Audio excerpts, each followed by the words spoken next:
Good afternoon, Cross Timbers. Today is Monday, August 2nd, 2021, and I am Nicholas Ratcliff.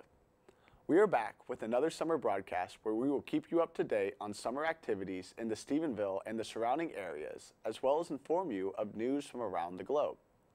Today, I will be talking about Tarleton's summer commencement, Biden administration sues Texas, protest in Berlin, and more, all coming up next on Texan TV.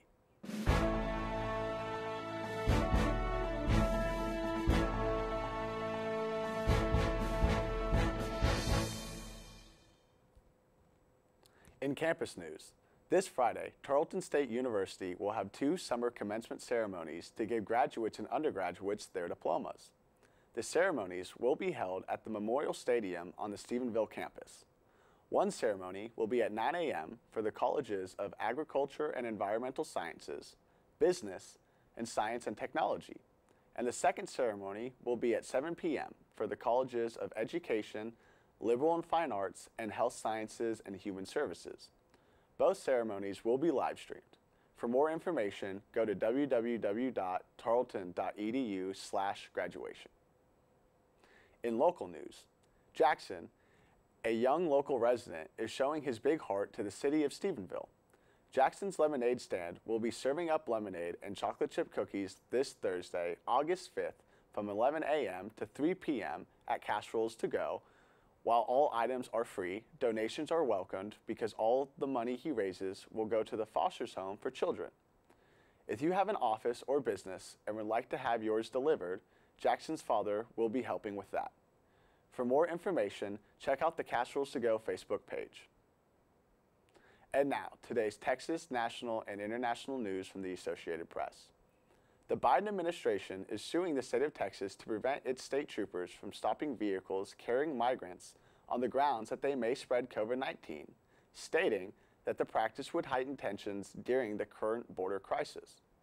The Justice Department has asked for an immediate block on Governor Abbott's order, which allows state troopers to stop any vehicle they think is transporting migrants. This lawsuit has been filed in a federal court in El Paso and claims that the state is interfering with the federal government's ability to enforce immigration law. In national news, evictions across the nation are expected to ramp up this week due to the expiration of a federal housing moratorium that was passed during COVID-19 that protected tenants from evictions during the pandemic. The Biden administration announced Thursday that it will allow the nationwide ban to expire, stating that its hands were tied due to the Supreme Court's ruling on the eviction prohibition. House lawmakers tried to extend this bill this past Friday, but couldn't get enough support to push it to the Senate. According to the U.S. Census Bureau, nearly 3.6 million citizens are facing eviction within the next 2 months. In international news, yesterday, thousands of people took to the streets in Berlin to protest the German government's anti-coronavirus measures. These mass gatherings, which have already been banned, led to fights with the police and the detention of 600 protesters. In order to try to disperse the protesters, Berlin's police department deployed over 2,000 officers. However, those who tried to redirect protesters or disband the larger groups were harassed and attacked. Even though 600 people had been detained by yesterday evening, more continued to march through the city. For more of today's national and international news, we turn to the AP News Minute. This is AP News Minute. Dr. Anthony Fauci is warning that more pain and suffering is coming to the U.S. due to climbing COVID-19 rates. However, he also told this week that enough people are vaccinated to prevent more lockdowns. Senators unveiled a nearly $1 trillion infrastructure package Sunday. The bipartisan measure calls for $550 billion in new spending. Senate Majority Leader Chuck Schumer says he expects the Senate to pass it within days. At least 8 people are reported dead from devastating wildfires in southwest Turkey.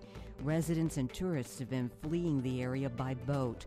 The massive bootleg fire in southern Oregon was reported to be nearly 3/4 contained on Sunday. It's burned well over 600 square miles.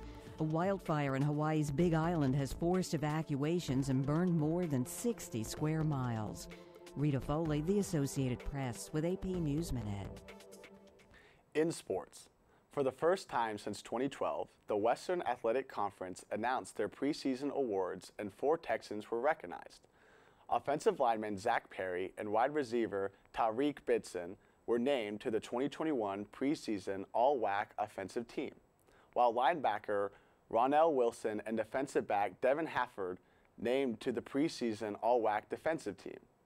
The teams were comprised by vote of the league's 6 head coaches who were not able to vote for their own players. This proves their hard work has not gone unnoticed, said Tarleton's head coach Todd Whitten. It's not just myself who expects big things out of them, but the league as a whole. Now it's time to get on the field and prove it. Something I know all 4 players are eager to do. And now for the weather, we turn to Maddie Reed. Hey Texans, today the high is going to be 84 and the low is 66. There is only a 15% chance of rain. However, there is a possibility for slight showers and thunderstorms to occur throughout the day. Have a great day. Back to the desk. This has been a production of Texan TV News, a product of the Texan News Service from the Tarleton State University campus in Stephenville, Texas. Watch us live on Apogee Channel 2.1 in the dorms at 12:30 weekdays. If you live off campus, tune in on Northland Cable Channel 9. You can follow the Texan News Service on Facebook, Instagram, and Twitter, and check out our website at www.texannews.net for all of your latest local, state, national, and international news. Today's broadcast was produced by the Texan TV summer staff. Be sure to let us know your thoughts and opinions about today's stories in the comments below. Have a wonderful day, Texans.